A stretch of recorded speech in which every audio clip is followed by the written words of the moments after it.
Good morning. At this time, we'll call to order the Board of County Commissioners meeting for Thursday, May 17. Will the clerk please call the roll? Commissioner Schaefer? Here. Commissioner Allen? Here. Commissioner Klicka? Here. Commissioner Osterhaus? Here. Commissioner Ashcraft? Here. Commissioner Brown? Here. And Chairman Eilert. Here. All are present. We do have a quorum. Would you join with me in the Pledge of Allegiance? I pledge allegiance to the flag of the United States of America and to the republic for which it stands, one nation, under God, indivisible, with liberty and justice for all.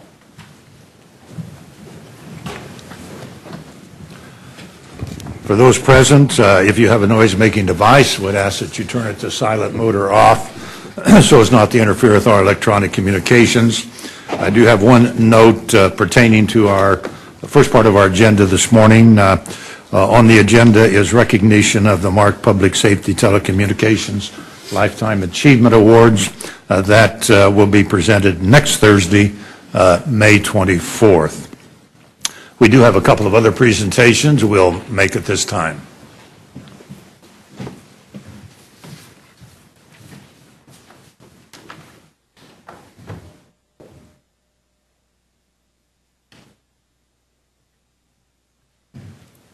I'm going to ask Sheriff Calvin Hayden and District Attorney Steve Howe to join me at the podium this morning. Gentlemen, welcome. Thank you very much. We have a proclamation recognizing National Police Week. Approximately 90,000 law enforcement officers serve all of our communities across this nation every day, and in many instances putting their life at risk, both men and women officers. And since 1791, more than 21,000 officers across this country have made that ultimate sacrifice.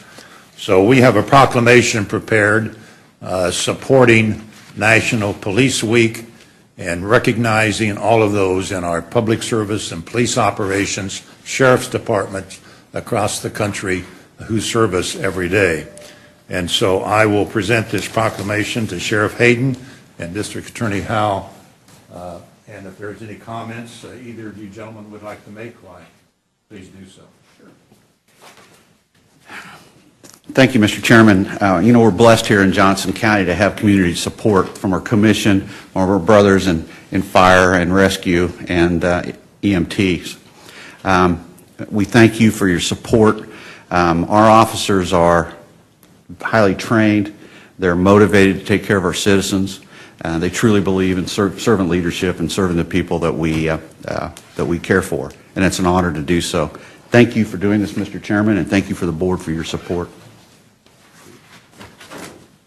I would just indicate that I think we're really blessed to have some great law enforcement agencies, including the Sheriff's Office, that serve the people of Johnson County. And each and every day they do the dirty work to keep this community safe.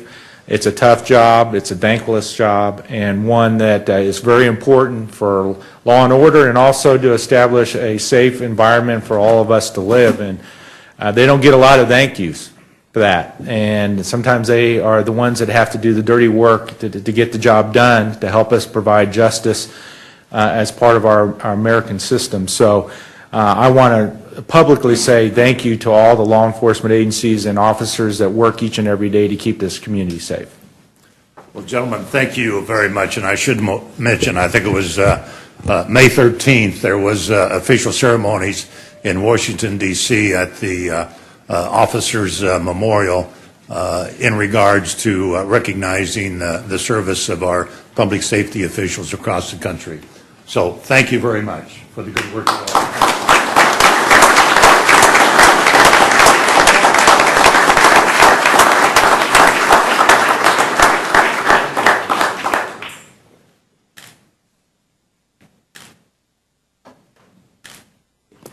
Thank you, guys. Sure. Appreciate it, sir.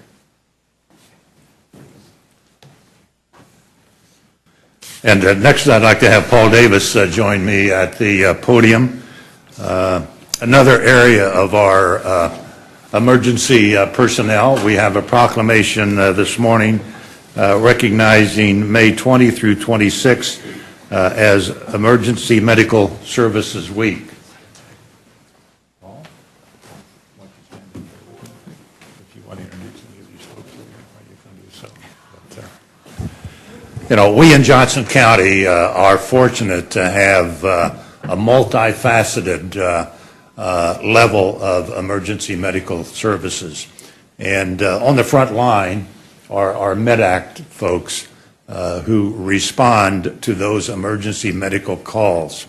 But there's a larger group, and that includes the EMTs, the paramedics, the firefighters, the emergency room attendants in our hospitals, doctors, nurses, our police community, who all respond and receive training in that regard.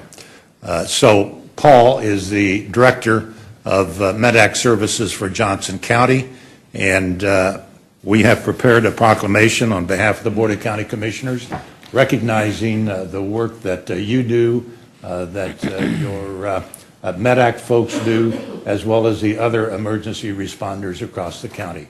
So if you'd like to say a couple of words, that would be fine. Thank you. Mr. Chairman, Commissioners, ladies and gentlemen, thank you for this opportunity. I'm blessed to have a great group of men and women to serve in EMS. I'm quite humbled to be here, and if it weren't for these folks, there would be no reason for me to be here. So I just really want to thank them for the work that they do, and thank you all for letting us serve your community. Okay. Thank you very much.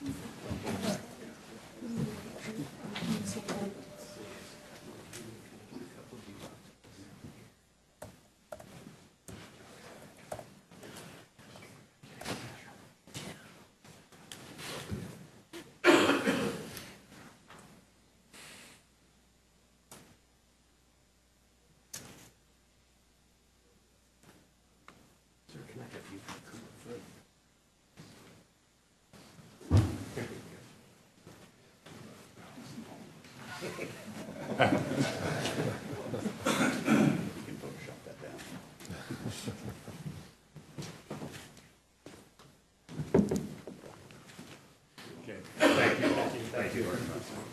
Thanks for the good work, guys.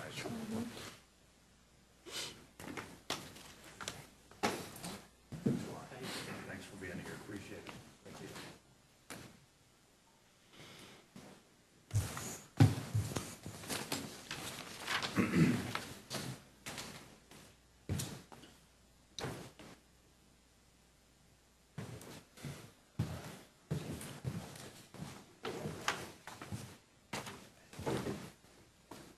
Thanks very much to all of those that we recognize this morning. Obviously, critical work that they do in support of public safety and emergency medical services in our county. At this time, we'll turn to the public comment portion of our agenda. If there's anyone present who would like to address the commission on an item which does not later appear on the agenda, state your name and address, limit your comments to 5 minutes, and we'll be glad to receive that information. Good morning. My name is Sylvia Terry.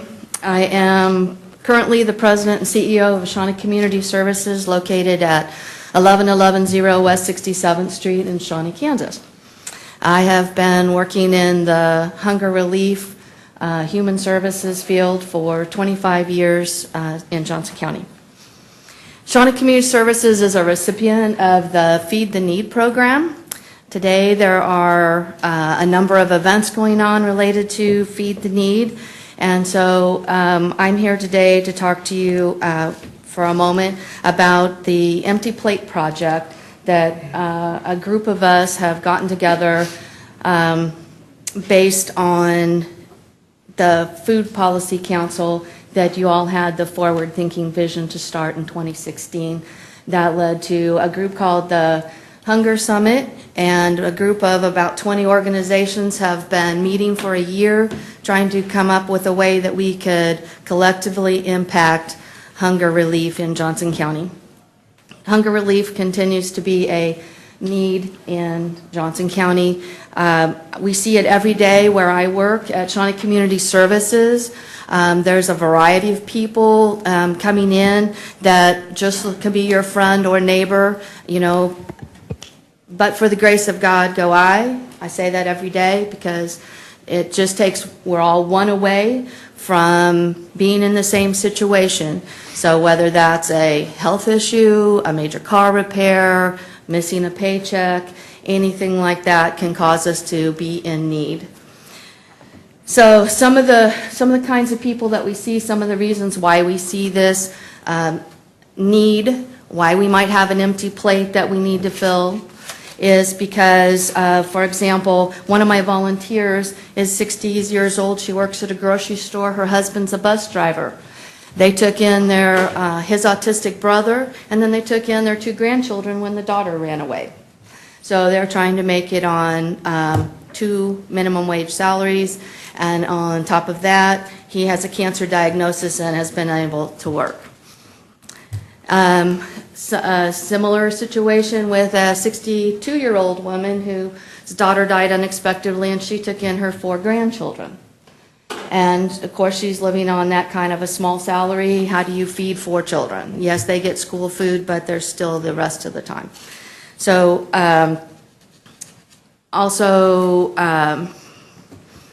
that's just a couple of the reasons why I'm just trying to say it doesn't take much to be in this position.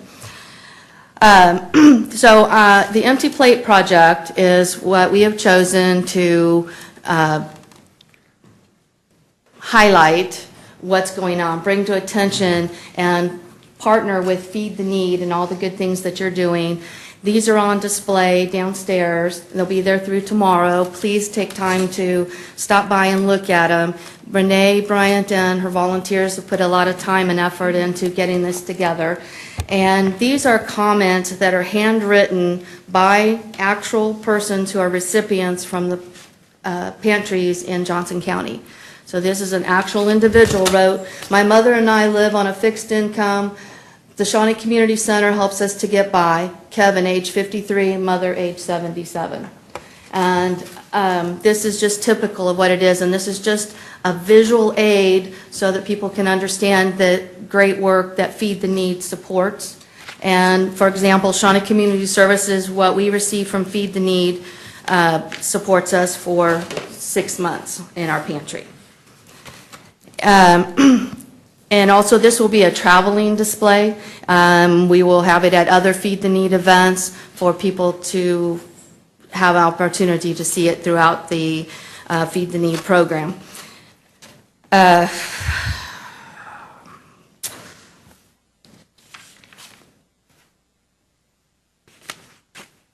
Other than that, I did want to mention, emphasize that it was your institution of the Food Policy Council and looking at the whole total food system in Johnson County and what it takes to feed our population that got this ball rolling and led to the Hunger Summit, which led to the Hunger Summit, the 20 organizations putting together this project. And so I want to thank you for that, and I want to thank you for your support of Feed the Need, and I want to thank you for your time today. Okay. Thank you very much. Thank you. Is there someone else? If there's no one else to be heard, then the public comment portion of our agenda is concluded. I do have a couple of notes for the record. I will be signing Administrative Resolution number WD 18-023, enlarging the privately financed sewer district and providing for the assessments of all applicable fees, charges, and levies of the Consolidated Main Sewer District in the vicinity of 143rd and South Canaan Lane. Also authorizing Resolution number WD 18-024, enlarging the privately financed sewer district and providing for the assessments of all applicable fees, charges, and levies of the Consolidated Main Sewer District in the vicinity of 146th and South Canaan Lane. That concludes notes for the record. Moving to the consent agenda, will the clerk please read the proposed consent agenda items? Item number 1, consider approving April 26, 2018 business session minutes. Item number 2, consider appointing Karen Barber as the 6th District Representative to the Board of Zoning Appeals through May 5, 2021. Item number 3, consider approving the proposed line-item budget adjustments to the SFY 2018 Kansas Department of Corrections grant budget and transmitting the adjustment to the Secretary of Corrections on the SFY 2018 quarterly budget adjustment report. Is there any commissioner who would like to have an item considered separately? Is there anyone present who would like to have an item considered separately? If not, it's back before the commission. A motion would be in order. Mr. Osterhaus. Move that we approve the consent agenda as read. Second. Motion's made and seconded to approve the consent agenda as presented. Will the clerk please call the roll? Commissioner Schaefer? Aye. Commissioner Allen? Aye. Commissioner Klicka? Aye. Commissioner Osterhaus? Aye. Commissioner Ashcraft? Yes. Commissioner Brown? Aye. And Chairman Eilert. Aye. Motion carried. Turning to the action agenda, item number 4. Resolution number 034-18, consider setting a public hearing for June 7, 2018, regarding the governance of the Johnson County Fire District Number 2. Mr. Thompson. Good morning, Chairman and Commissioners. Maury Thompson, Acting Deputy County Manager. As the clerk just indicated, the action before you this morning is for consideration of setting a public hearing for June 7th, 2018 regarding the governance of Johnson County Fire District Number 2. I realize this board is well aware of the series of events that led us to this consideration this morning, but for those who may be listening and unaware, I'll give you a very brief chronology of events. As a result of concerns brought before this body regarding the governance, personnel, and financial issues at Johnson County Fire District Number 2, this body has directed a number of actions, beginning on March 15th, again from direction from this body to staff, to conduct a review of the district in regards to its short and long-term financial viability, stability of operations, and strength of service, and explore options referenced in the Cooperative Services Feasibility Study, which was conducted in July of 2017. On April 19th, that said review was delivered to this body. Last week, May 10th, this body, sitting as a committee of the whole, considered that review and received comments from district board members. Again, this morning, we're here before you for consideration of setting that public hearing for June 7th to receive comment from stakeholders, residents, taxpayers of the district, and other interested parties. We have a plan of notice for those interested. We have a couple documents included in your agenda materials this morning.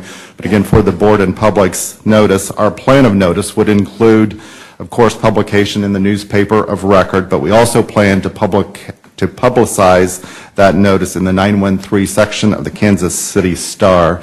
Furthermore, and perhaps most importantly, we plan to provide a notice of that public hearing and an informational sheet describing essentially what's going on, and that would be mailed to each resident/taxpayer of the district. So again, the notice, public notice proposal, and the informational sheet are included in your information this morning. And with that, I would stand for questions. Mr. Thompson, the agenda item or the appropriate motion this morning, as described, is to set the public hearing on June 7. After looking at all the notification processes, are you confident that those can be accomplished within the time period? Yes, I am, Chairman. And in fact, we have anticipated the action, and we are prepared to get those distributed in very short order. Okay. Any questions? Mr. Ashcraft. Thank you, Mr. Chairman. Mr. Thompson, clarification. Notice will be mailed to all members of the district, all households, as I would... That's correct. And does that include residents of Miami County? No, and thank you for that question. The plan is to send that to residents, taxpayers of the district. The plan does not include those contract areas. Thank you. Okay. Other questions? All right. Is there anyone present who would like to address the commission on this item? Okay, if there's no one to be heard, then the item is back before the commission. A motion would be in order. Mr. Klicka. I move the Board of County Commissioners approve and adopt Resolution Number 034-18, setting a public hearing for June 7, 2018, regarding the governance of Johnson County Fire District Number 2. Second. Motion has been made and seconded to set the public hearing date June 7, 2018. Any further comments? Mr. Klicka.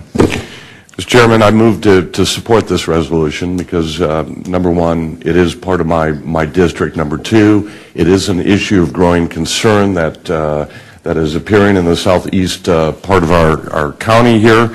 And then number three, I believe that we as a Board of County Commissioners should afford any of the residents that are serviced by District Number 2 to be able to have an opportunity to weigh into the process. And having this set up for June 7th allows for that to happen. That will at least give us as a board an idea of what the feelings are up there, but at the same time to help us move forward with whatever decision is necessary. Thank you. I should note, before the Committee of the Whole, there were a series of options presented. This public hearing will be focused on the governance of the Fire Board itself. Any other comments or questions? All right, clerk, please call the roll. The motion is before us. Commissioner Schaefer. Aye. Commissioner Allen. Aye. Commissioner Klicka. Aye. Commissioner Osterhaus. Aye. Commissioner Ashcraft. Yes. Commissioner Brown. Aye. And Chairman Eilert. Aye. Motion carried. Next item. Item number 5, request for proposal RFP number 15-0078. Consider authorizing the reallocation and expenditure of fund balances, reserves, for FY 2018 out of the general fund in an amount up to $315,819 for the election office's voting equipment, CIP, for project management, training, servers, workstation, consumables, and additional peripheral items, and authorize a contract with the Election Systems and Software, LLC, for voting equipment in the amount of $10,398,245. Okay, Election Commissioner, Mr. Metzger. Thank you, gentlemen, and it's my privilege to once again come before you today. We have been visiting about this day for over 2 years now as we have been doing our due diligence. And as just a quick review, this is a project that you allocated funding for and approved $13.1 million for fiscal year 17, and then renewed that commitment for fiscal year 18. And we have continued through a variety of means to do our due diligence on this, and we have now come to the point where we actually have a contract to present to you for approval today. I would like to say thank you to the Board of County Commissioners for your ongoing support to all of the projects that we have visited with you about. And part of the reason why it's taken 2 years to get here is upon my arrival in February of 16, we assessed all that needed to be done within the election office, and we had several other precursory steps and systems that needed to be addressed first. And you'll recall the poll chief project, and you'll recall the poll pad project, and multiple others that I won't take time to cite today, but all of these were precursory steps leading to and culminating with the action that we proceed to today on the voting machines. And you've been very supportive to us, and we recognize that and thank you for it. I also want to recognize our stellar team in the election office. Many years of collective experience. These are professionals. They do their job, and they do their job well. They stay focused on the mission. We have 3 of them here with us today, and I just I can't do what I do without them, and we are a team. And in addition to that, our team expands beyond the walls of our building to include other departments. And I cite DTI, Michael Aldrich, the budget team, the team in Treasury and Finance, the team in purchasing, facilities, the CMO office, the list goes on. And truly, legal is also a big part of our team. We can't do what we do without the support of all of these other entities and cross-functional work teams. Speaking to that, in this process, we formed a steering committee comprised of people from all of those entities that I mentioned who helped give us insight and guidance on making sure that we did this process according to county policy, according to statute, and so that we would not fall off the rail anywhere and not run into difficulties. So it has been a collaborative effort. And so I'm proud today to step forward and say that in the $13.1 million that you have allocated, our project comes in well under $11 million, somewhere in the $10.4, $10.6 million range, all inclusive. And today we're considering, as you can see from the briefing sheet, the most significant portion of that in a single contract. And so with that background, I know that you can read, and I know that we have visited about this project numerous times, including a study session after the canvas that was posted to the public just a few days ago. And we've also been visiting last week when I was out of town. Joe stood in our behalf and made a similar preparatory presentation, as well as a study session that we had and further discussions that we've had over the 2 years with the CIP budget process that we've experienced with you. So today we come forward with a project. This, as you can see from the outline, there are 5 component parts to this. There's the equipment and the software that comes from election the ES&S firm that we're dealing with. And one of the highlights that I would like to point out is this equipment comes with a new term that we need to all memorize and understand, VVPAT. That's Voter Verifiable Paper Audit Trail. And a lot of this comes about because of the change in the culture nationally with all of the skepticism that embroils all of our elective processes across the country. And so the Voter Verifiable Paper Audit Trail serves as the answer to this. And in fact, this equipment and any equipment that is purchased in the United States, in any state, has to go through certification program with the EAC, the Election Assistance Commission. Any equipment that we considered in any of our process over the last 3 years in our office had gone through that rigorous certification process before we advanced to take a look at it and to consider it. It also is required that it be certified by the state of Kansas. So certified and tested at the federal level and certified at the state level by the Secretary of State's office as required by law. And so as we advance forward, there was a joint RFP, an unprecedented joint RFP involving the four largest counties in the state, Sedgwick, Johnson, Shawnee, and Wyandotte counties. And they together went into a collective RFP process in 2015 on September 17th. It was rendered, and then over the following months, each of the four counties have executed off of that RFP. We are the fourth of the four counties to execute and to make a decision and move forward with the contract. So that's kind of history and background about all of this, and one key point about the paper audit trail. It's important to note that it does meet the standards and certifications. Then we have component number 2, which is the servers and the workstations. Component number 3, which is the section on licenses, maintenance, and support. We have component number 4, which is peripherals, all kinds of minor things that are necessary to keep to make our entire system work. I might mention that the maintenance contract is something that's new, and it will add to our annual operational expense. We mentioned this in the study session, and this is something that DTI recommended to us that we definitely need to go here. And by county standards, this vendor's maintenance service expense is less than many of the contracts that we consider as a county.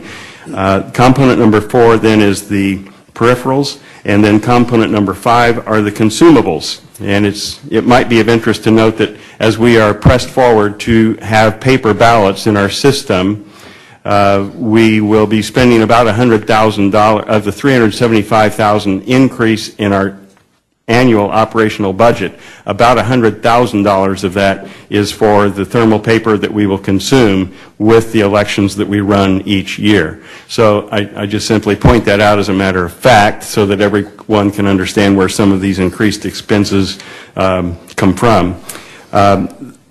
There are thermal paper rolls that are also part of the consumables, security seals, making sure that the equipment is secure when it is off location out in the polling places. It takes us several days to get them out and several days to get them back in, and we have to secure them when they're off site out of our warehouse that's secured.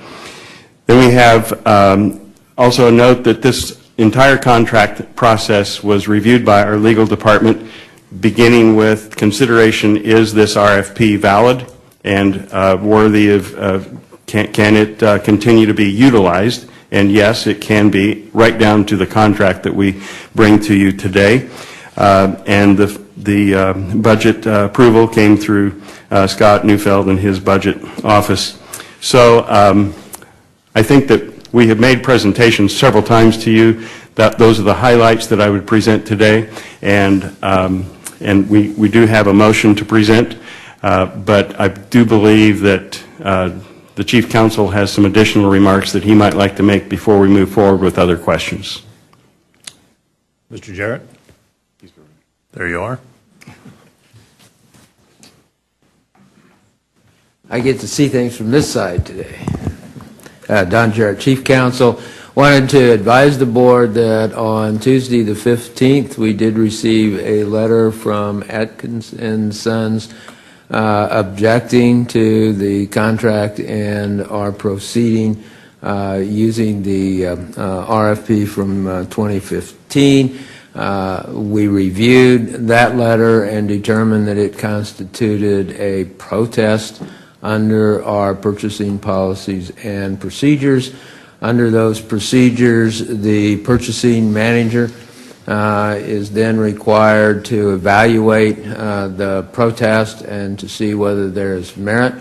The purchasing manager did that, conducted a thorough review of all of the aspects of the RFP, looked at the current conditions and the requirements under the RFP, made a determination that the RFP was a fair and competitive process, that the market analysis did not indicate that there was any productivity in redoing an RFP, and that the likely outcome would another RFP be issued now would be to replicate the prior RFP and result in most likely a higher cost to the county, since we had the prices from the prior RFP. Under our procedures, the purchasing manager then sends that decision and a recommendation to the county manager. That was done. The interim county manager reviewed that, convened a group of staff, did a evaluation of the processes that were followed and the conditions under which the award was made. The interim county manager then made a finding that there was no merit to the protest and issued a decision to that, which I believe went out this morning. Under our procedures, the protester can then request a consideration by the Board of County Commissioners. We believe, however, that the item before you can, in fact, be authorized today. That would be subject to the county policies and procedures, of course, and we've provided you with a motion to do that. If there are any questions on that process, I'll be glad to answer them. If there are questions on the particulars of the election machines or whatever, I will defer those to Ronnie and his capable staff. Other questions on the issue that Mr. Jarrett just outlined? Mr. Klicka? And this may be to whoever on the staff, just so I have a broad view here of understanding. We followed the appropriate county established policies in putting this out for a request for proposals, correct? We believe we did everything that a fair and competitive practice would require under our policies and procedures. And then the staff, from what I believe and what I own, and from sitting here in this chair, this has been almost a 2, 3, 4-year process going through the due diligence in this issue, correct? Yes, following a very thorough process that was done in the 2015-16 timeframe when Ronnie came on. Mr. Chairman, I believe you've counseled me. I believe you've counseled me in the past on this item. I sometimes have that effect measures, but obviously not. on machinery. But yes, following a very thorough, fair and competitive process that was done in 15 and 16, when Mr. Metzger took over, he did a very thoughtful process himself to evaluate what was done prior to his arriving here, and then a real thorough look at what were his available options, what could he do, what best suited the interest of the election office, and then began that process of bringing that to the commission. So we believe a very careful and thoughtful process was done. The final question I have, all the appropriate bonds and guarantees and warranties and everything like that, Counselor, has been checked over to ensure our long-term protection on this investment, correct? The contract is very capably covering all of those aspects, and we have done work with this vendor before and are comfortable working with them. Thank you very much. Mr. Metzger, I do have a couple of questions. At the vote canvass here a few days ago, you gave us a detailed run-through of the operation of the new system. One question that has been raised and come to me, I think other commissioners, is why don't we go back to the old hand ballot? Yes, there's a pretty quick answer. Every county in the state of Kansas has somewhat autonomous decision-making power as to how they want to conduct what the chemistry or the culture of the voting populace wants they can have, so that, for example, Wyandotte County has a propensity to vote on paper, whereas Johnson County in 1967 voted to move to voting on machines. And so since 1968, fully 50 years of experience voting, we have been voting on machines at the will of the people. And so the people spoke, and we seek to respond to what our culture in Johnson County is. That doesn't make Wyandotte County incorrect. It just makes us different, or makes them different, whichever way you choose to view it, from each other. And indeed, in Sedgwick County, there is a higher propensity for people to request paper to vote, even though they have this very same base system in Sedgwick County. I was there with our team and members from DTI observing the special election for the 4th Congressional District on the 11th of April last year, and I was astounded to see how many people opted and requested to vote on paper. So voters in Johnson County have been able to request paper, vote on paper. They will still be able to, but by far the vast majority want to vote on a machine. So that's how I answer it. Okay. Well, let me ask you this. There is you mentioned the voter verifiable data. And my recollection is that after an individual has voted electronically, completed the ballot on the machine, then they receive a paper printout of the action that they've just taken, and so that they can verify that the machine has recorded the accurate ballot as they voted. Is that right? That's correct. So I can look at that piece of paper and verify that my votes are as I wanted them. Then what happens to that paper ballot? Okay, then that paper ballot is reinserted back into the machine, and this particular version of the ES&S company's voting machine called Express Vote, this particular version has the tabulator and the scanner built right into the machine, so that the voter can review their ballot twice, actually, I might mention, because we have the touch screen where they can make their selection of what race they want to choose, what candidate in what race, or a yes or no in the case of a question. They can choose that on the screen. As they proceed through the process, then there's a summary screen that appears, just like the tabulators, just like the voting machines we have had for the last 16 years. It demonstrates a here's what you have selected screen, and then it advances forward and asks you if you would like to print your ballot, and then it prints it out. You can review it, and then scan it back into the machine. At that point, it's tabulated, and the paper ballot drops into a secure ballot container on the back side of the machine where it's sealed and protected, and then is collected by us, by our team later. So that allows any questions about the electronic tabulation to be verified by reviewing the paper ballot, is that right? That's correct. You can review it on the screen and then verify it on the paper, and the paper is what goes through and is tabulated. Okay. Another question that comes up is the electronic security, and you've spoken to this earlier, that our system is not part of the internet system. Could you explain? I can. Just as our current system is a closed system, there are no modems involved in this new equipment, no modems involved anywhere in any of this equipment.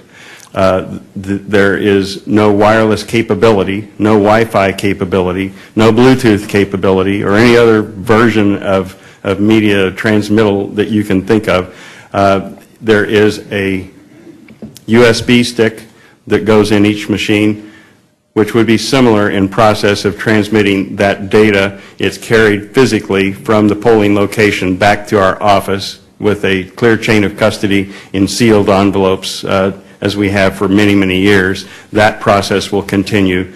And then the tabulation system itself that's part of this purchase is also on a closed network, meaning it is not connected in any way, any form or fashion to anything on the external part of the world within our office or outside of our office. It's not connected to the Secretary of State. It's not connected to the vendor. By statute, that is forbidden. And so it is a completely isolated system. It is hardwired together, but we don't get into some of these details because that's part of our security, is to not tell too much. Okay. All right. Thank you. Mr. Osterhaus, did you have a question? I did. Ronnie, you talked about some extra expenses for storage of paper. Mm-hmm. Can you talk about how long we're going to keep those in the event that someone does want to do a recount? How long we'll keep that paper? That's correct. There is a retention schedule, and it's outlined in the statutes. We follow the law. And so in this particular case, every time we have a general election, those ballots will be stored and retained in security for 22 months, at which time they reach their maturity on the retention schedule, and then they are shredded, removed and shredded. So basically 2 years. Yeah, almost 2 years. That's correct. And we have a very efficient system because we have all kinds of documents. And in the retention schedule, some documents have a longer schedule than others, but in the case of these ballots, it's a 22-month period. Okay. Thank you. Mr. Brown, did you have a question? I do. I actually have two. Thank you, Commissioner, for being here. How many ballpark total people voted in 2016 in the presidential cycle in Johnson County, Kansas? I believe the number rounded out would be 320,000. 73% of our potential voting populace in the presidential general election voted. It was not quite what we had expected. We were projecting 80%, but it's better to be prepared than to be surprised. Yes, indeed. Can then I ask you to estimate, in the event that we went to paper ballots and we were going to move to a system where we were going to hand count them, how long would it take to tabulate 320,000 paper ballots? Probably weeks and weeks, and maybe weeks again. I don't know. I've had some experience with counting ballots cast by 600 people voting for 90 potential candidates, and tabulating that took 12 hours, and we still were not done, and we had 32 people doing the tally. And so I can't imagine how I would answer that question. Okay. It would be long. Weeks and weeks and weeks. Okay. And I might add, the potential for human error would be extremely high. That would seem so. You've interjected many human beings into that equation at that point. If I could just ask one last question. The equipment that's proposed under this purchase contract that we're talking about now, is it the most current available technology and equipment? that's available in the marketplace. What I'm asking is we're not buying aged equipment or technologically insufficient, are we? We are not, and while this particular version has been on the market since 2015, the cycle in election equipment technology is about 10 to 15 years. So about every 10 to 15 years, the half a dozen or so competitors in this industry operate on a base model because it's very expensive to develop a new system of technology. So there's about a cycle of about 10 to 12 years. So this is what we have to look at in this cycle for the next 10 to 15 years of voting equipment within Johnson County. There's nothing new that's going to come out next month. There might be a small revision, an enhancement, a tweak, and indeed we have we experienced the benefits of waiting for 2 years with some of those, but with each one of those tweaks in the software or in the hardware requires going back to the EAC for recertification. It's very expensive, very tedious, time-consuming, and so it's not considered something they do lightly. But this company has done so multiple times since 2015, and we're the beneficiaries of waiting because I'll just cite for you one illustration, and that's the tabulator in the express vote, as opposed to having a separate tabulator on the other side of the room where the voter has to go do several steps. We've eliminated some of that. Excellent. Thank you. Mr. Ashcraft. Oh, thank you, Mr. Chairman. Mr. Chairman, I had a follow-on to the question you asked the Commissioner, and I'm not sure I heard the answer, and maybe I misunderstood what you were asking, but Mr. Commissioner, when you have the paper ballot you've verified and you've submitted it back in, the question I thought the Chairman was asking, and if not, then I will ask it, after election results have been tabulated and we're going through the process of announcing winners and there wants to be a recount, is there a way to then reestablish a link between the electronic tabulation and the individual tabulation? We have the ballots in storage, and they've been captured and stored according to the serial number on the individual given machine. Okay. We have with us in the audience today the chairman of the House Election Committee. There was a bill passed this year that dealt with initiating audits within, and I believe that bill becomes effective January 1st, 2019. And I believe that bill cites several ways that we will be required to do audits. So will this capacity or this technology This allow us to do system that? will allow that. And in reviewing the bill, I believe it requires that audit be done manually. My understanding of manually means they'll be reviewed by hand. And so the question was asked this morning earlier about, can we see this ballot and can we tabulate it manually? And yes, it would be long and tedious, right, but we could. And indeed, I believe the statute is going to require us, when we move forward, to do this audit manually, okay, which means we'll be looking at the paper ballot. We'll be going to the archives and drawing those specific ballots out. For example, we will be required to do an audit in 1% of our precincts. We have 502 precincts at this time, so that would mean we would be required to do an audit on 5 of our precincts chosen at random. They might have 2,000 voters in that precinct, and they might have 20 voters because we have all sizes of precincts. So at random they're selected, and then in addition there are certain races that will be identified right after the election at random, and we will have to do an audit on those. So this system makes provision for the statute that was just passed. So it sounds like there is an audit trail possible. That's what I was wondering. That's correct. I don't know if that's what you were asking, Mr. Chairman. Well, yeah, I thought he'd responded to that. Okay. There is a paper ballot that can be audited and manually if need be. Right. Yes. Right. Mr. Chairman, a question for Mr. Jarrett, if I may.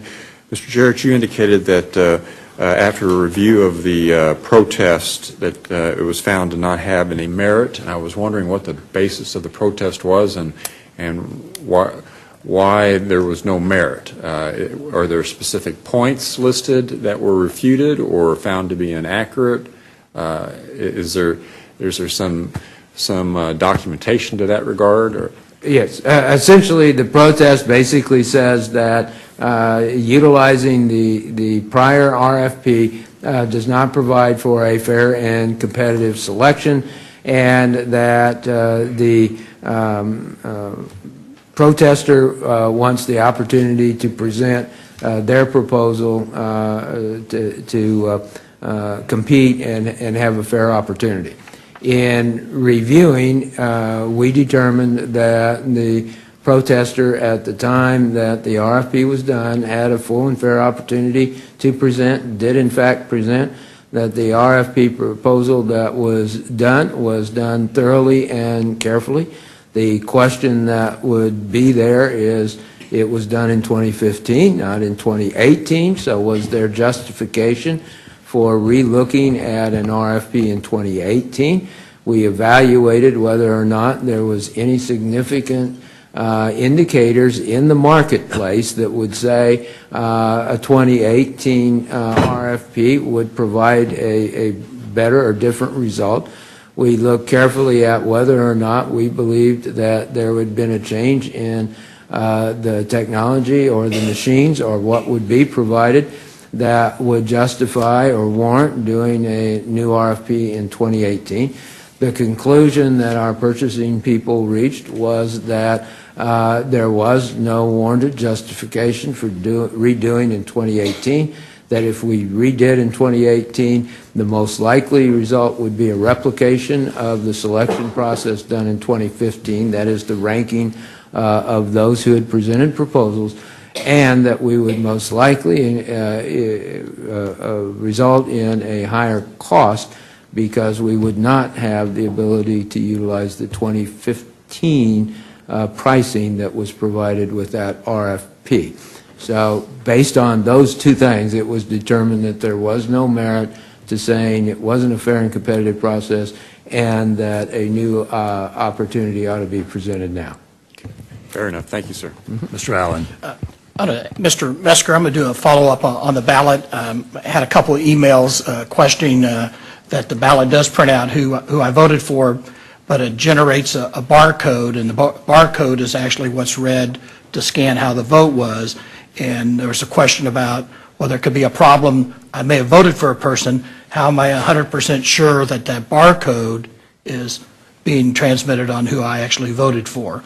And I think I'm asking a question, so I just want to get it out there that I did get these emails on that specific question, but you're saying that there's statutes that audit those, and then you do your own testings before and after elections to verify that that vote and that barcode are correct. Absolutely, without question. Okay, and I'm comfortable with that, but I think there was some question about that technology or whatever, and I know there's 3 other counties using this equipment, and we're not aware of any discrepancy between the vote and then the barcode that it generates. Without going too deep in the weeds, we do have very rigorous testing of our own that we do. It's called LNA, and we do testing before the machines go out, and we do testing after they come back in, where we go through a series of processes, and so they're kind of, if you would say it that way, degassed after an election and checked and verified and validated. And then before they go back out for the next election, we go through a different process that does the same thing, preparing to make sure that we have cleared every machine, that there's nothing left there, and it's ready to go according to specs. And so it's a rigorous process that lasts for 2 to 3 weeks as we go through the entire fleet, and then they're ready to be deployed. And I just, again, for the record, I clearly want to state that if for some reason there was a problem, you still have the backup where you could physically go in and look at each ballot and look and see how one voted if you had to for some reason. Indeed. We have 4 ways we can recreate the election with this new system, and that's not the case today. And so there's a significant improvement in our accuracy and security. with this new system. I won't go into the details of that. We can share that at a later date if you want to know more, but it gets really deep into the technical part. But we have 4 ways we can do this, and one of the ways is with the paper ballot itself, and the other 3 are electronic, and one of them includes a scan, a visual scan of the ballot, so that we could actually recreate a print of the printed ballot from that electronic file. And if I can, I'm going to switch up and maybe looking at the other company that bid on this, and I saw one significant price difference between the 2 bids. One from Atkins, they have a voting booth, and then when we were at the election office, you had the proposed equipment from ES&S that had a self-contained unit that you could roll. Mm-hmm. Something tells me there's quite a bit of difference between how to move 2,100 pieces of voting equipment between the 2 bids. Something is dramatically different, in my opinion, it appears. A lot of it has to do in the configuration of the equipment, our assessment of our voting public in Johnson County, what they've become accustomed to, what they expect. And I've said this multiple times in our processes of budget hearings and various briefings, that any changes that we make, we want to introduce very gradually. We do not want to upend the voter. Anytime the voter gets a lot of surprises, we take a huge risk of the voter losing confidence in the election office and how we conduct elections in our county. And so we're in this process. We're seeking to follow along with something that's very close to and similar to what we have been doing for the last 16 years, yet meet the demands of the changing culture nationally and this whole security question that we're addressing with the voter verifiable paper audit trail issue. And then the other factor is a matter of convenience and user, how user-friendly is it, having everything contained in one unit rather than having to deliver up to 3 additional pieces of equipment. We did do a pretty extensive evaluation of the vendor A versus vendor B and what are the assets and liabilities, strengths, weaknesses. We did all of that analysis and could provide deeper information for you, but I'll stop there. Okay. Just to summarize, there's quite a bit of different process between the equipment on actually how I would cast a vote, and if I understood correctly, it would require me to leave the voting machine, go to another piece of equipment. Exactly. Possibly a 3rd piece of equipment, or?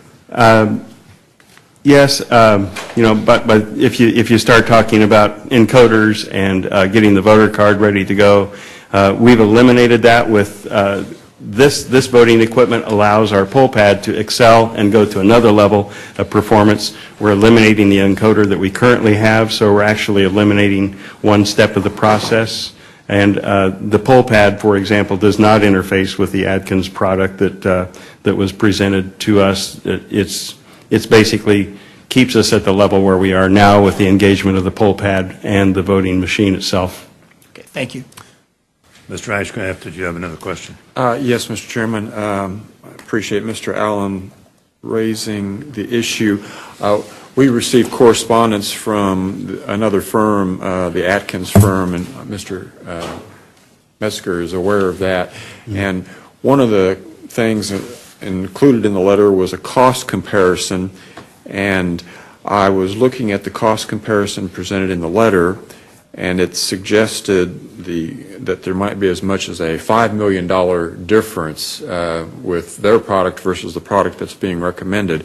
But then I compared their totals for the recommended product with what's on the briefing sheet, and there was a big discrepancy there. So I'm confused by these numbers. I was wondering if Mr. Metzger had had an opportunity to look at this pricing and had any comment on this, because $5 million seems like a lot, but just the direct comparison cuts that down several million on the face of it. So can you offer any observations on that?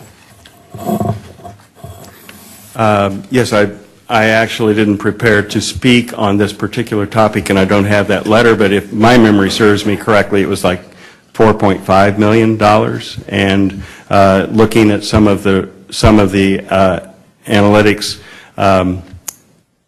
unfortunately, the Adkins company was using numbers that were absolutely inaccurate, as demonstrated by the motion here. I think they were proposing that we were spending with ES&S some $12 million or something. I don't have those numbers in front of me right now, but going from memory, it was like $12 something million, and our motion is for $10.4 million. That was just a quick highlight topic, and there were multiples of areas where they were apparently making a guess, and they're present with us in the room, but they were apparently making a guess of what we were doing with this purchase and this contract, but clearly did not use the accurate numbers.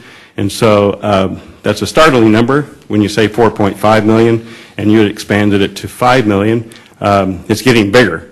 And so I will say that when we did our cost analysis, we got it down to where it was about 2.3 million in one analysis, and in another analysis, if you go back to the base equipment, had we purchased back in September of 2015, it would have been about $1.2 million of difference. And so I do have those numbers in my head that I can cite, and it was hard to get apples to apples and oranges to oranges because we went through a rigorous 6-week process of negotiating with the vendor that we have selected.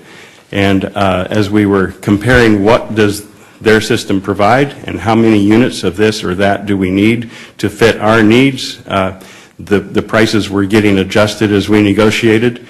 And then there were other options that have come available since that time that we elected to add into our system. There are other factors as well that come into play. Things such as we have existing equipment. We have a DS-850 scanner. We're going to need 2. We already own 1. So that becomes a benefit to us to be able to utilize some existing assets. All of our Ballotar systems, the vote on demand ballot on demand systems that we put out in our advanced vote locations are relatively new and will not need to be replaced. If we had chosen to go with Adkins, we would have to replace all of those systems as well. Not to mention how we are limiting the pull pad in its full capability if we were to go with Adkins, and we're greatly reducing the asset that we spent $1 million acquiring in the poll pad process, and rather than letting it soar, now that it can fully integrate with the voting machine, we're actually limiting it. And so we're kind of cutting off our own foot when we do something like that. So all of these were subset factors in making decisions. And we realized that the dollar factor, when we tried to make our own adjustments without the full facts that we had no access to, because it took 6 weeks to generate these numbers, but the best we could do in a 12-hour period was to assess and come down to this fact: the price we're paying is slightly higher than the price that we might have paid had we gone with the different vendor. However, there are so many other factors that should be considered. I'd prefer to not go into all that detail, but if you were to take the time to go through the process, I think you could see there's far greater than $1 or $2 million worth of difference in, especially if you spread it over a 10 to 12 to 15-year period of time. We're making the far more prudent decision today on behalf of the taxpayers of Johnson County. Okay. And just point of clarification, I'm quoting from the letter where it says up to 4.9 million. That was not my figure. And you're right, the totals that they offered, I think comparative totals were 12.2 million versus the 10.4. So I was wondering, I was hoping you had looked at that because I couldn't make the numbers work. Yes, and we were unable to do that as well, but All right, thank you very much. Other questions? All right, one last question I have, Mr. Metzger. How many vendors have been approved by the EAC or Secretary of State's office in this regard? You know? You know, I'm unsure what number that is. I will say that in the RFP that is in the motion here, there were 6 vendors that responded to that, and before the process was complete, 1 was disqualified and dropped out. So I could say as it pertains to this RFP, there were 5 vendors that responded. All right, thank you. All right, any other questions from the Commissioner? Is there anyone present who would like to address the Commission on this item? Yes, simply state your name and address.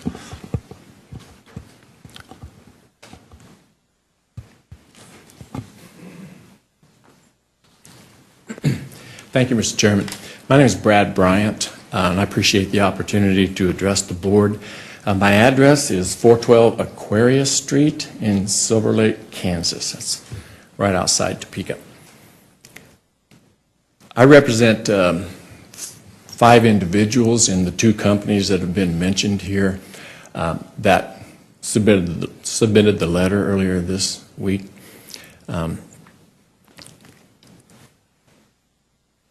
We appreciate the fact that that letter was read and reviewed, and I guess it fell into the category of protest, and that's fine.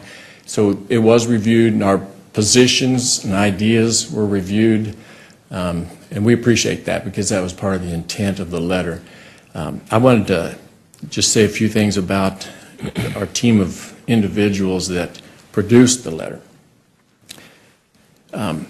We're in 2 companies, Henry Adkins Company, which is based in Missouri and does election services in a handful of counties in the Midwest. We also represent Unison, the other company, and they design and manufacture election equipment. Bill Vanderberg participated in the writing of the letter. He signed the letter. He's president of Henry Adkins. He's been in the business for decades.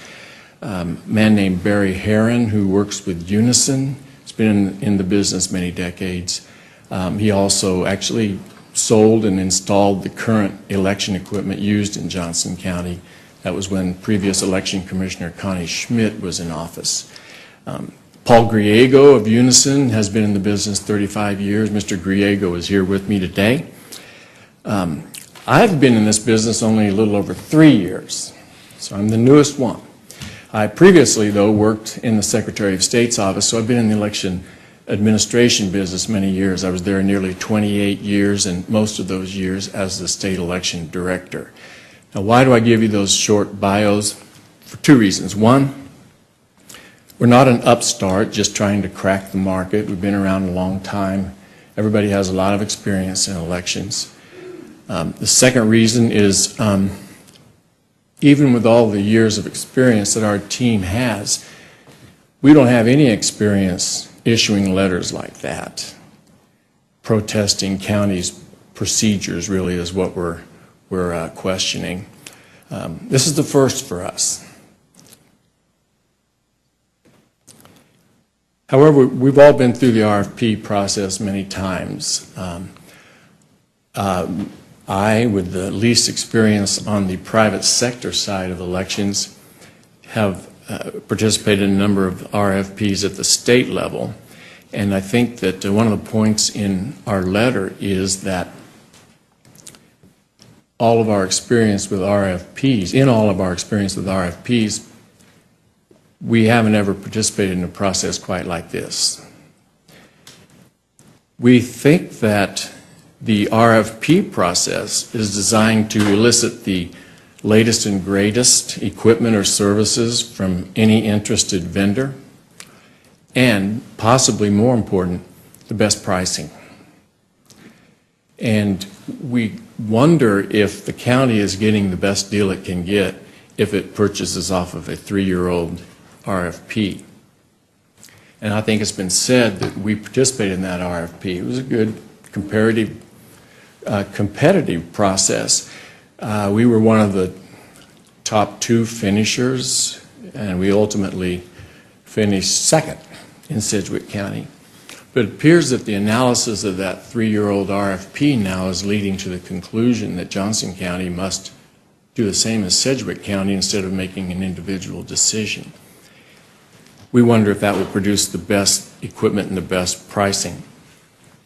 Our equipment has mostly changed since 2015. A lot of it is newer, certified by the feds last fall and by the state in January this year.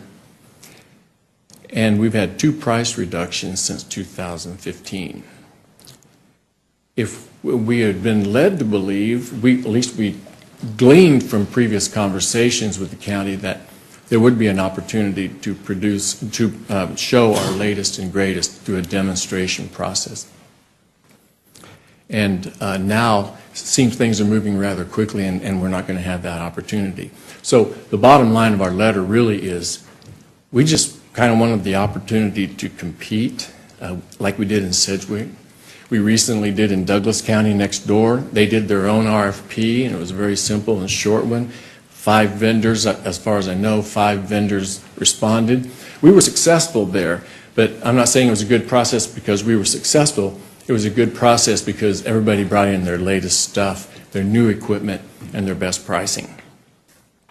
So our letter is really about competing, and we would like the consideration of that and to be able to do it. I don't believe that the what's been called a thorough review of options has resulted in anybody locally here seeing our latest equipment. So I appreciate your time, and I would stand for questions if there are any. Okay, Otherwise, thank you. Okay. Is there anyone else? Yes, sir. Thank you, Board. My name is Paul Griego. I'm with Unison Voting Solutions. I live in Omaha, Nebraska.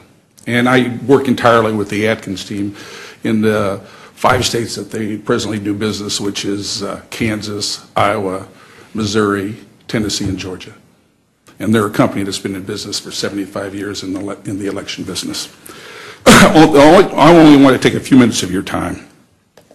When we talk about, and I've been involved in RFPs, I've been doing this for well over 35 years, and I've dealt on all sizes of RFPs, and it's a process that I always look at as very fair, because they generally take a process, they look and they ask for the latest certified, the best pricing that you get, and you go through demonstrations, you have trade shows, things like that with the particular county. What I see in this particular instance, though, and Mr. Metzger mentioned this earlier, the 2015 RFP, we're not even dealing with that today. We're dealing with the system that was not, that ES&S is talking about, that was not even certified, let alone bid in that particular process. And you're all in business, and I've looked at all your bios and very impressive. But you know what RFPs are. You want something that's going to be fair. The RFP, or the results of this RFP that the legal team has said is something from 2015. No, it's not. That was not bid in 2015, that particular model that ES&S is talking about. They didn't have it, it wasn't EAC certified in that particular time frame. It's just been certified just recently here in the state. So we're not talking about apples and apples. We're talking about something that was certified just recently, not something that was certified in the 2015 bid that we all bid. As Brad said earlier, we have a new equipment also. And to not say Mr. Metzger is not right, but if you talk to all 4 or 5 vendors that are in this industry, generally that do business around this country, there's been a lot of new equipment since 2015 that's been brought out. So I think it would behoove the county to take a look and see what is available. I promise you're not going to get higher prices from ES&S. You're just not going to. Everything's very competitive out there right now. So if I was a taxpayer and a voter, I would want to see everything that get me the best price I can. And I'll say this about all the other vendors that are out there. ES&S, Dominion, Hart, Clear Ballot, Unison, all their equipment works. You don't see any problems with any of their equipment out there. You don't hear anybody complaining about it. It all works, and it all basically does a lot of the same stuff. I think it makes sense, at least from a fair standpoint, to go back and rebid this or re-RFP this. I've got a quote from our legal counsel at Unison. This is the quote. He says, if the county proceeds under the false pretext that it is currently buying an election system that was bid by another vendor 3 years ago, when in fact the county is buying a later system that was not bid, then the procurement process is unfair and legally flawed and may be subject to an appropriate challenge. That's all. I'm just saying I want something to be fair. They're not looking at selling you something that was bid 3 years ago. Unison is, I'd like to say that Unison is a company that, to compare it in size to the food chain of election vendors, we're Sprint. We're somebody that gives good pricing, that is very competitive in support and services. There are a lot of good vendors out there. I just think you should go back, and this wasn't a fair process. So, again, you're all business guys, and you know 2018 electronics are different than 2015. Thank you very much. If you have any Thank you very much. Is there anyone else? Someone else?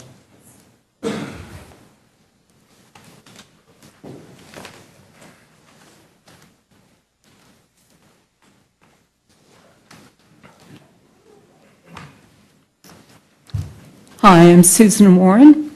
My address is 7403 West 101st Terrace in Overland Park. I'm going to give you a little bit about my background. I am an electrical engineer licensed in the state of Kansas, which means that I have a PE. I've worked for Black & Veatch, Burns & McDonnell, and yes, speaking. So I can hear. All right, is that better? Yeah. I've worked for Black & Veatch, Burns & McDonnell, and Bibbs & Associates. I'm a control and software engineer. And so I'm going to talk, I have some questions about this system.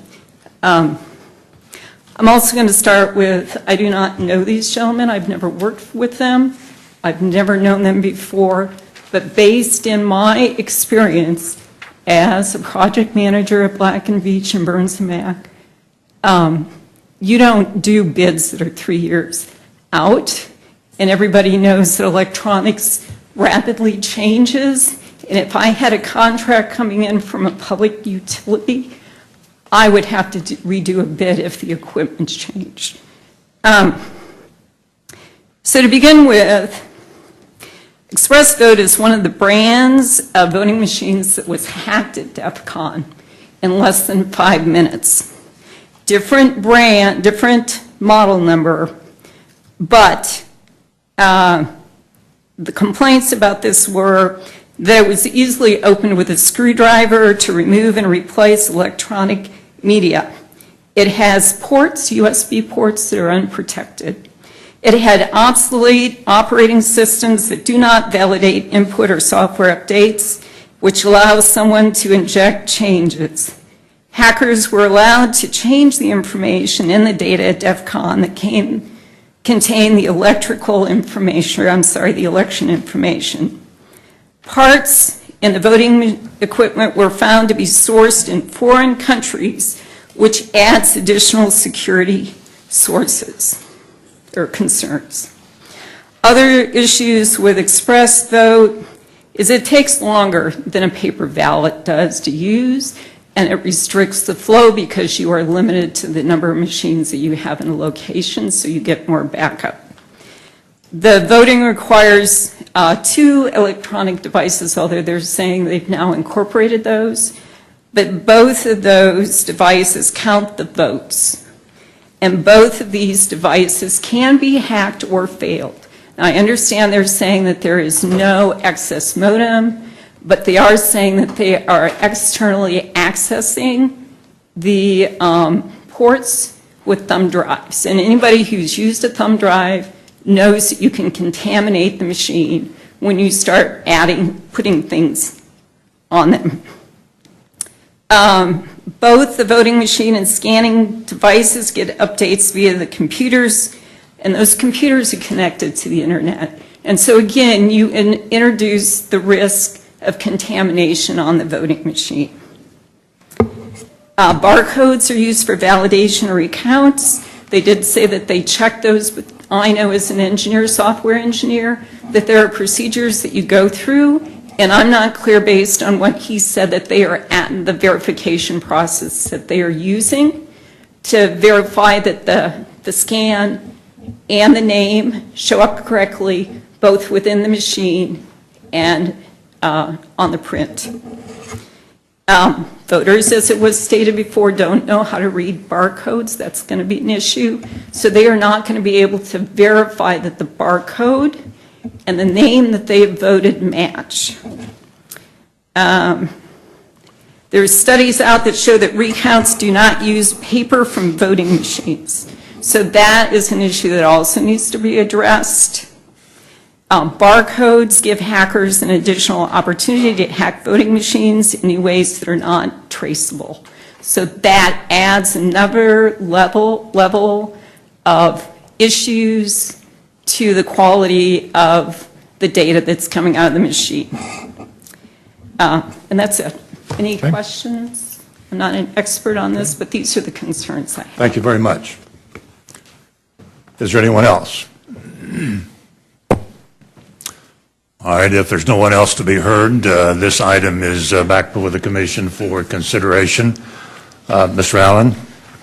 I would move that the board authorize the reallocation and expenditure of fund balances reserves for fiscal year 2018 out of the general fund in an amount up to $315,819 for the election office voting equipment CIP for project management, training, servers, workstations, consumables, and additional peripheral items, and that the board authorize, subject to the purchasing policies and procedures of the county, a contract with Election Systems and Software, LLC, for voting equipment in the amount of $10,398,245 per request for proposal, RFP-150078. Do I hear a second? Second. The motion has been made and seconded to authorize and approve the proposal identified as RFP 15-0078 as outlined. Any comments? Mr. Osterhaus. Just a request, Ronnie, would you be willing to meet with Ms. Warren and Mike maybe as well to help address some of her concerns with the chain of custody and then some of the technical questions that she had I want her to be able to feel like those concerns are addressed. Yeah. So if you could maybe after the meeting meet with her. Sorry. All right. Thank you. Mr. Ashcraft. Thank you, Mr. Chairman.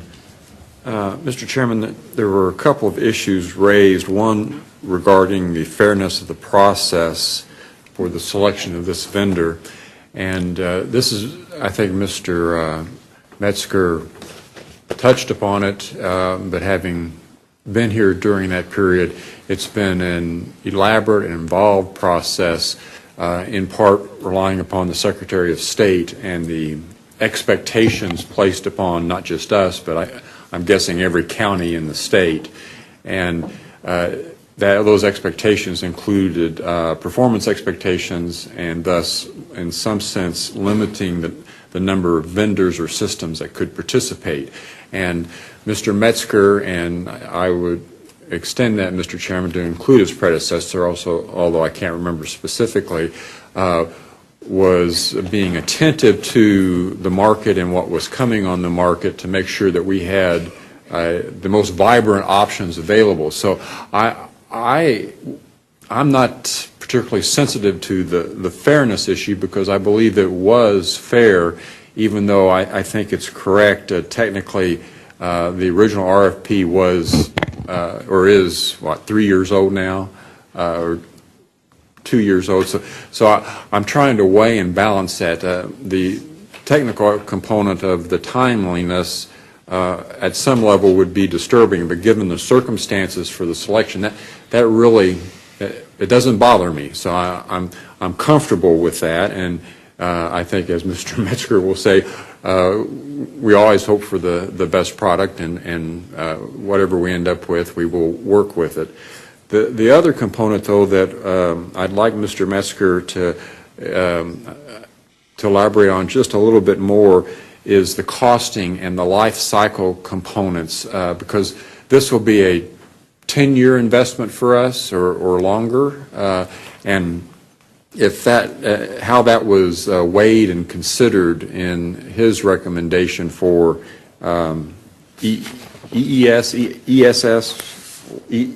ES&S, if he could. So the life cycle costing, how was that considered, and what was your conclusion? Yes, sir. Thank you for the question. And we did do analysis on the history of this company and its products, and how enduring it would be.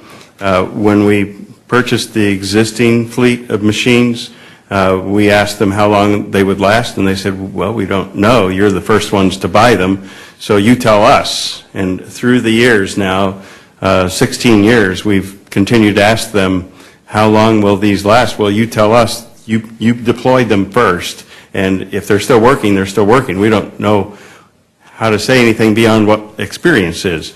And so we have that as experience, the quality of the electronics and the evaluation. I would like to just also cite that while this appears to be a 3-year period, it was issued as I said, September of 2015. The first county executed the purchase and took delivery in July of 16. The second county, Sedgwick County, took delivery in March of 17, and the third county took delivery in, if I recall correctly, July of 17.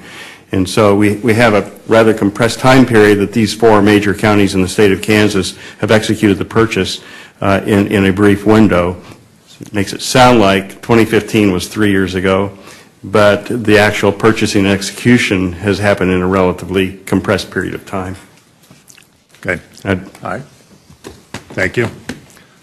I would simply make this comment. I will support the motion, and I understand when you're in a competitive situation, as there are in this particular case. There was potential 5 vendors, and 1 vendor is chosen. I think Mr. Metzger makes a good point that this is being characterized somewhat inaccurately as a 3-year contract, when in fact the most recent purchase was, as he indicated, in July of 17. So I'm also aware that this has been an ongoing process of evaluation as far as our election office is concerned, and I appreciate that very much, and I think that's important. And secondly, to the other points that have been raised, all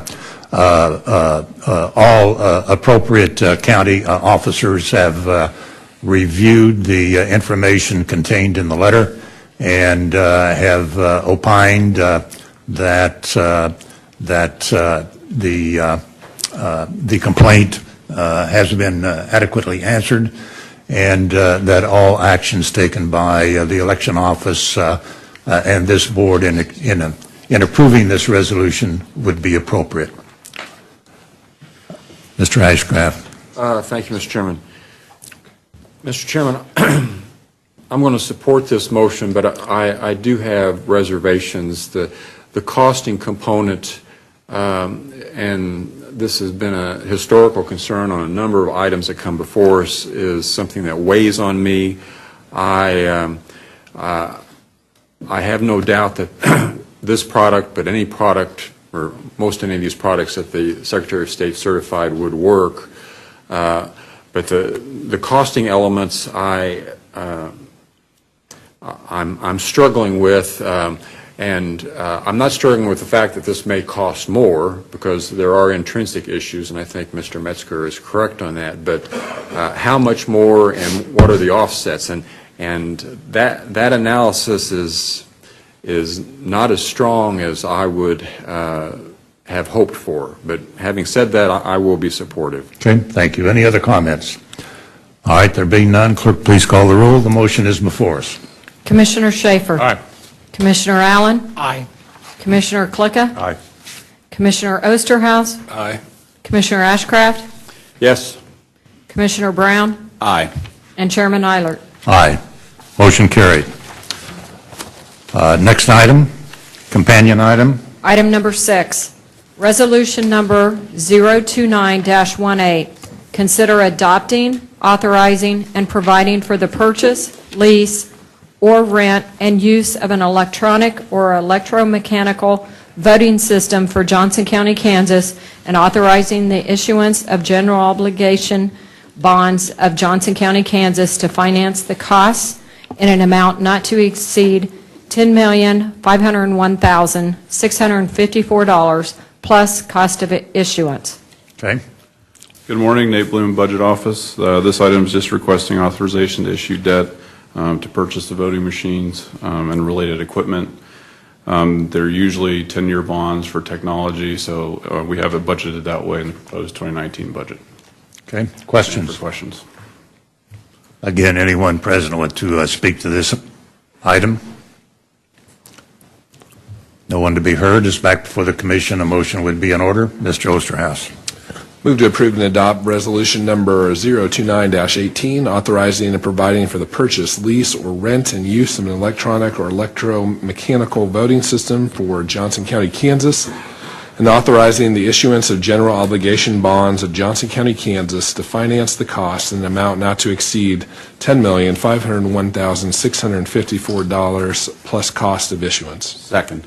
Motion has been made and seconded to approve Resolution 029-18 in regards to the debt financing.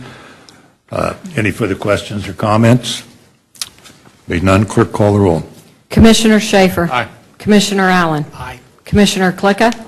Commissioner Osterhaus. Aye. Commissioner Ashcraft. Yes. Commissioner Brown. Aye. And Chairman Eilert. Aye. Motion carried. Next item, please. Item number 7, resolution number 024-18, application NW-CU-3373, LE. Consider a request from Julie Huff, applicant landowner, for a conditional use permit renewal for an oversized accessory building at 13808 Walnut View Drive on approximately 4.7 acres zoned RN1 Residential Neighborhood 1 District. Mr. Leipzig.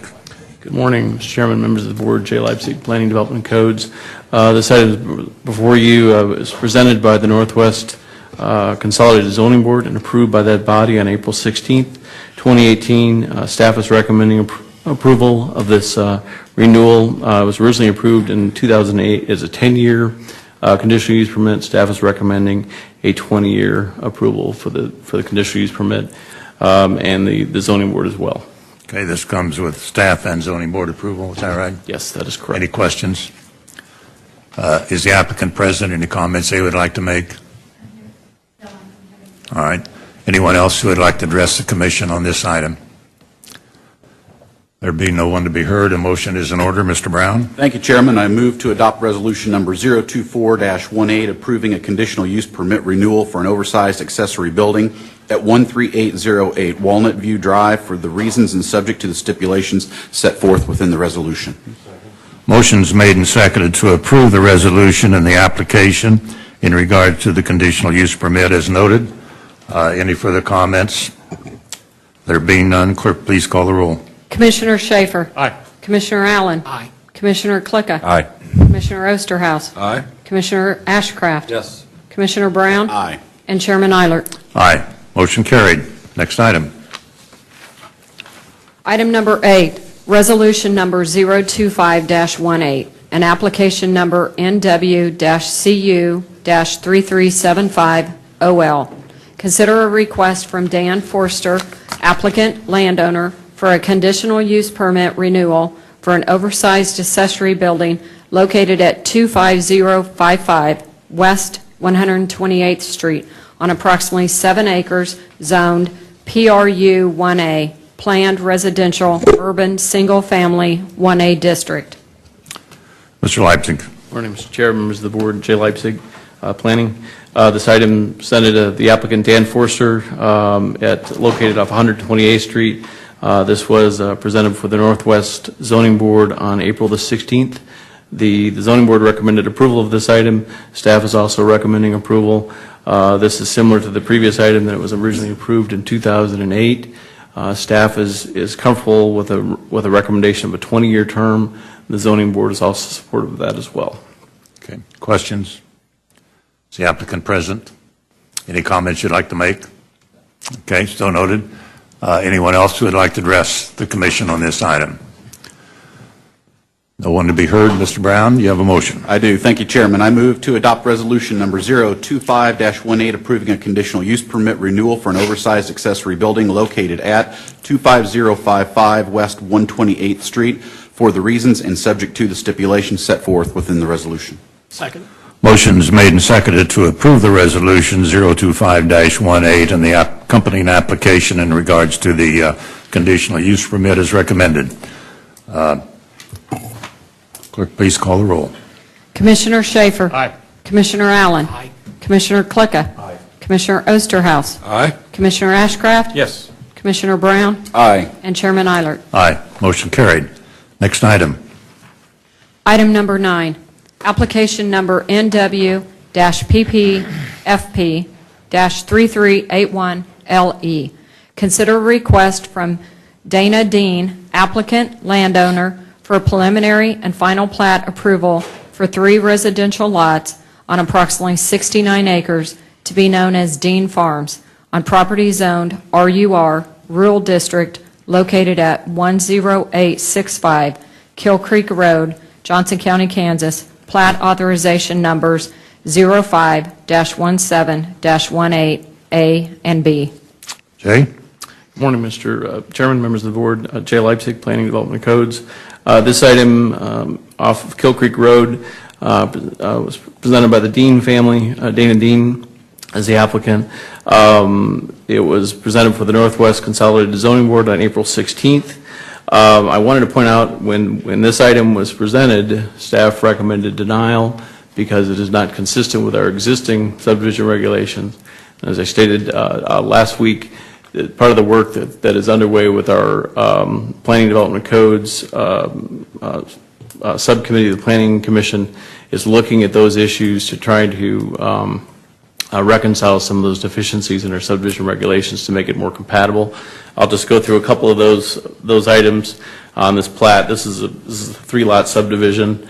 It does have, the applicant is requesting direct access from lots 2 and lots 3 off of Waverly Road, which is consistent with CARNIP, our CARNIP requirements. However, in our subdivision regulations, it is not consistent with that. And that is one of the items that the subcommittee is looking at to make those consistent with each other. I think that just adds to some additional confusion. So I wanted to point that out, that when this was originally presented, staff with our current regulations to recommend denial, but we are supportive of the zoning board recommendation for approval of this item. There are 4 waivers, 2 minimum infrastructure waivers to allow direct access onto CARNIP roads, and also waiver from the requirement to provide potable water from a public source. There's also 2 plat exceptions for to allow the frontage, minimum frontage for lot 1, and also for the depth to width ratio for lot 1. But staff is supportive of the zoning board's recommendation, but we did have to, because of our requirements and our restrictions in our subdivision regulations, recommend denial. But the review by the Planning Commission is consistent with this proposal? Yes, that is correct. Okay. All right. Well, with that technicality, it is a denial with a asterisk, I guess I'd call it. Yeah, Mr. Chairman, we did contact the property owner when the application first came forward to see if it could be delayed about 6 months, but that just wasn't possible with the applicant. Okay. All right, so thank you. That's why it's brought before you. Other questions? Is the applicant present? Any comments you'd like to make? All right, so noted. Anyone else like to address the commission on this item? No one to be heard is back before the commission. Mr. Brown? Thank you, Chairman. I move to approve a preliminary and final plat for 3 residential lots to be known as Dean Farms, subject to the stipulations recommended by the zoning board. And additionally, I move to approve minimum infrastructure waiver and plat exception authorization number 05-17-18A and B, and recommended by the zoning board. Second. Motion's made and seconded to approve the application in regards to the Dean Farms property as recommended by the zoning board. Any further questions or comments? Clerk, please call the roll. Commissioner Schaefer. Aye. Commissioner Allen. Aye. Commissioner Klicka. Aye. Commissioner Osterhaus. Aye. Commissioner Ashcraft. Yes. Commissioner Brown. Aye. And Chairman Eilert. Aye. Motion carried. Are there any other items? No, sir. All right, moving to reports and communications. Interim County Manager, Ms. Postoke Ferguson. Chairman and Commissioners, you have two items before you. First one is the City of Overland Park has submitted a project plan for the TIF redevelopment district located at the southwest corner of West 80th Street and Marty Street, Edison OP redevelopment TIF project. It's for a mixed-use Class A office building, renovation of existing retail buildings, and related parking and public space. Supporting materials are attached. Transportation Task Force, you'll see, as you all know, the Kansas Legislature has established a Transportation Task Force to take a comprehensive look at the state's roads and bridge needs. They did a similar process, as you probably know, 10 years ago before the last comprehensive transportation plan. The Economic Lifelines organization is encouraging community leaders around the state to think about the needs to have coordinating conversations to prep for this list of priorities. Also, they're encouraging a survey to be filled out for anyone that's interested about the efforts that have been done to get people thinking about their transportation issues. And the survey link is attached in the manager's memo. And with that, I'll stand for questions. Okay, Mr. Chairman.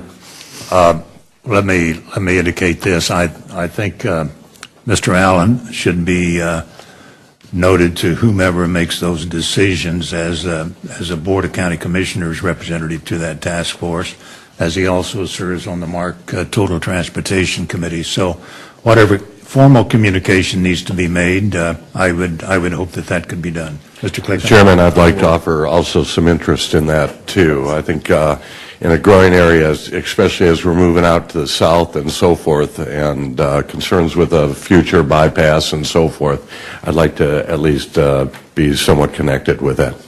So, thank you. Okay, thank you. Mr. Osterhaus. If you were looking for a vote, Chairman, I will second your nomination of... Okay, well, that's fine. That doesn't preclude anybody else from applying, but I think it's important that we speak out as far as that task force is concerned. So I will accept that as a motion to reference Commissioner Allen to that task force. Is there a second? Second. All right, motion has been made and seconded. Clerk, please call the roll. Commissioner Schaefer? Aye. Commissioner Allen? Yes, I'll vote aye. That was I'm always abstain. uncomfortable voting for it myself. We can abstain. You're asking for this, so just remember, you voted What aye. you're getting. Commissioner Klicka? Aye. Commissioner Osterhaus? Aye. Commissioner Ashcraft? Yes. Commissioner Brown? Aye. And Chairman Eilert? Aye. Well, thank you, Jim, for being willing to take on this task, and Steve will also see if we can get two members there. Mr. Ashcraft. Maybe Steve can be the first alternate, so. Sounds like NACO. Yeah, that's what I was wondering. Ms. Postock Ferguson, on the Overland Park TIF, and not specifically on the TIF, but generally, do we track the TIFs in the county and the impact it has on Johnson County? I noticed in the budget this year there was some allocation of about $3 million for TIFs, and I was just wondering, do we track that, and then how does that interrelate with that budgetary line item? Do you know what I'm referring to? Yes, I know what you're referring to. Dawn, did you have more to add? Our budget office definitely does review the fiscal impact. Dawn, did you want to add to that? Yeah, both the appraiser's office and the county clerk's office handle that for accounting purposes. For government accounting, you have to report that amount.